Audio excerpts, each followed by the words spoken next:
इस वक्त मैं कैसे कब्रिस्तान में मौजूद हूँ जो कि बनी इसराइल का कब्रिस्तान कहा जाता है। यहाँ पे तकरीबन 180 कब्रें यहूदियों की हैं। लोगों ने बताया कि अगर रात के वक्त यहाँ पर कोई आता है तो उनके साथ कुछ ऐसे वाक़यात होते हैं कि उनके पीछे छलावे लग जाते हैं। ये कहानियाँ नहीं है, ये हकीकत है। यहाँ पर असरात बहुत हैं। आपस में बात कर रहे हैं जैसे कि तुम्हारे सामने से कोई रूह गुजर रहा है, कोई ऐसा साया नजर आती है। नजर नहीं आते, ऐसे जैसे जिस्म में जैसे ऐसा भारीपन होता है ना, जैसे जैसे तुम्हारे दिमाग में कोई ऐसा गुजर गया जैसे। तकरीबन 1 बजे 2 बजे का टाइम, इसी टाइम पे ये चीज़ें नज़र आ जाते हैं, ये चीज़ें जैसे सामने आ जाते हैं। यहाँ पे मैंने खुद देखा है कि अभी कुछ अजीब किस्म के जानवर हैं जो इस जगह पे मैंने चलते फिरते देखे, जिनको देखकर मैं खुद बहुत ज़्यादा डर गई थी। बिस्मिल्लाहिर्रहमानिर्रहीम, अस्सलाम वालेकुम। पाकिस्तान टुडे के साथ मैं हूँ महम ज़रा। नाज़रीन, इस वक्त मैं कैसे कब्रिस्तान में मौजूद हूँ जो कि बनी इसराइल का कब्रिस्तान कहा जाता है। यहाँ पे तकरीबन 180 कब्रें यहूदियों की हैं। यहाँ पर इस कब्रिस्तान में कुछ ऐसे पुरस्कार वाक़यात हुए हैं कि यहाँ पर अब कोई नहीं आता। आप इस वक्त इस कब्रिस्तान की हालत देख सकते हैं कि ये पूरा एक जंगल बन चुका है। यहाँ के मुकामी लोगों ने बताया कि उनके साथ कुछ ऐसे पुरस्कार वाक़यात हुए हैं कि उसके बाद से इस जगह पर, इस कब्रिस्तान पर कोई नहीं आता। लोगों ने बताया कि अगर रात के वक्त यहाँ पर कोई आता है तो उनके साथ कुछ ऐसे वाक़यात होते हैं कि उनके पीछे छलावे लग जाते हैं। कोई बकरी की शक्ल इख्तियार कर लेता है तो कोई मुर्गी की। इन सारे वाक़यात में कितनी सच्चाई है ये आज की वीडियो में आपको बताएंगे। इस वक्त मेरे साथ आरिफ भाई मौजूद हैं जो इस जगह की देखभाल कई सालों से करते आ रहे हैं और उनके दादा परदादा ने भी इसी जगह की देखभाल करते हुए अपनी ज़िंदगी गुजार दी। अफसोस की बात यह है कि शुरू में इनको इस जगह की देखभाल करने के फ़ंड्स मिलते थे, क्योंकि यहाँ पे जो कब्रें हैं उनकी देखभाल करना, इस जगह को मेंटेन रखने के इनको फ़ंड्स मिलते थे। लेकिन आज ये अपनी जान पर खेलकर इस जगह की देखभाल करते हैं और इन्हें गवर्नमेंट की तरफ से कुछ भी नहीं दिया जाता। आरिफ भाई, बताइएगा कि आप कितनी नस्लें यहाँ पर गुजर गई हैं और अब आपको फ़ंड्स क्यों नहीं दिए जाते? हमें तकरीबन हमारे 5वां 6वां हमारा पुश्ते चल के आ रहे हैं। तो तकरीबन उस टाइम पे मेरा वालिद साहब ज़िंदा था। अभी मेरा वालिद साहब को तकरीबन 35 साल 30 साल हो रहा है, इंतकाल हुआ है। तो उसके बाद मतलब 4 5 6 साल पहले इन लोग का आना जाना बंद हो गया था। तो उसी से मतलब अभी यानी कि 50 या 60 साल हो रहा है, हमें कोई ना फंड मिल रहा है, ना कोई पैसे मिल रहा है, ना हमें कोई देखभाल के पैसे मिल रहे हैं, ना कुछ भी नहीं मिल रहा है। कोई भी हमारे मदद नहीं करते, कोई भी हमारे हेल्प नहीं करते हैं। मैं इतना बार बार यही बता रहा हूँ कि आ जाए, अपने कब्रिस्तान को देख लेना, चेक करना, देखना, इस पर सफाई रखना है, इसको साफ़ सुथरा रखना है। हमारे दो जनों का तनखे हो जावे हमारे घर बार को, ताकि सही तरीके से बना के दे देवे। हमारे सहूलती के लिए कुछ न कुछ हमारे लिए बच्चों के लिए बन जावे। अभी हम जिंदे हैं, कल को हम मर जाएंगे, हमारे बच्चों का ज़िंदगी क्या बनेगा, क्या होगा हमारे बच्चों का साथ। अभी से जब हम जिंदे, हमारे को कुछ मिल रहे नहीं है, जब हम मर जाएंगे हमारे तो बच्चे तो बाहर रुल जाएंगे, तो बाहर ऐसा हो जाएंगे। जिनकी कब्रें यहाँ पर हैं उनकी भी कोई ख़ानदान में से, फैमिली में से कोई नहीं आता पूछने के लिए? यहाँ पर अभी तक तो कोई नहीं आ रहा है, क्योंकि ऐसे तो बहुत लोग आ चुके, चले गए। उन लोग यही कहते हैं कि हम लोग कॉलेज के हैं, हम लोग देखते हैं, इंटरव्यू करके देखते हैं, पुराना कदीमी जगह है, हम लोग को शौक़ है देखने के लिए। अच्छा, यहाँ पर इस वक्त इस जगह पर इतनी ज़्यादा एक अजीब सा माहौल है, अजीब सी तफ्तीश हो रही है यहाँ पर, क्या वजह है इसकी? कि वाकई में असरात यहाँ पर हैं या ये सिर्फ कहानियाँ हैं? नहीं, कहानियाँ बिल्कुल नहीं है, ये हकीकत। आप जो कह रहे हैं ना, ये कहानियाँ नहीं है, ये हकीकत है। यहाँ पर असरात बहुत हैं। 1 घंटे के लिए आए ना, मैं कहता हूँ आप 2 दिन यहाँ पर रुकना ना, देखो आपके साथ क्या क्या हालात होंगे, क्या देखो आपके साथ सूरत हालत होंगे।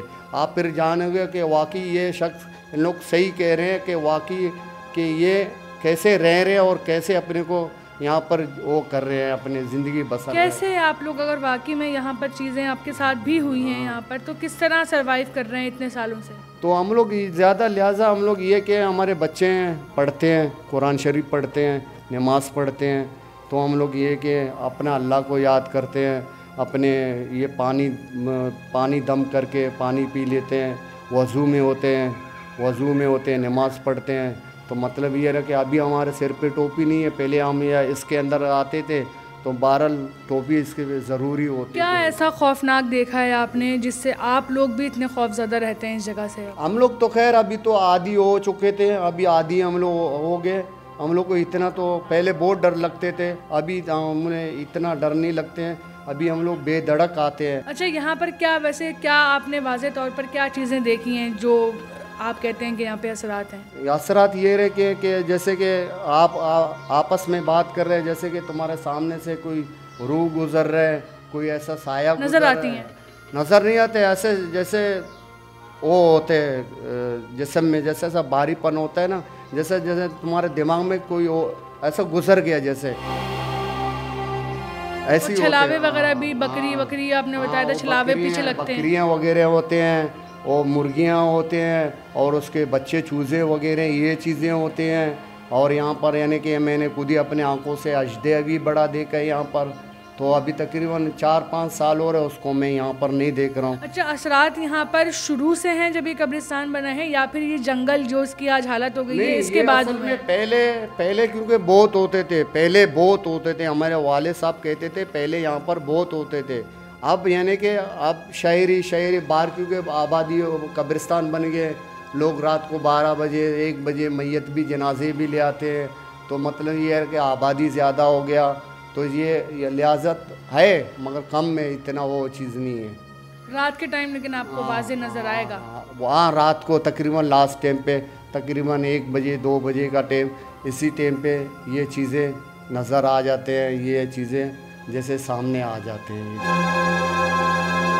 नाज़रीन, ये चीज़ मैं आपको साथ साथ दिखाती चलूँ कि इस वक्त जो मेरे साथ ये 2 कब्रें बनी हुई हैं, ये जो 1800 सन के जो कराची के मेयर थे, ये उनकी वाइफ की और उनकी कब्र मौजूद है यहाँ पर।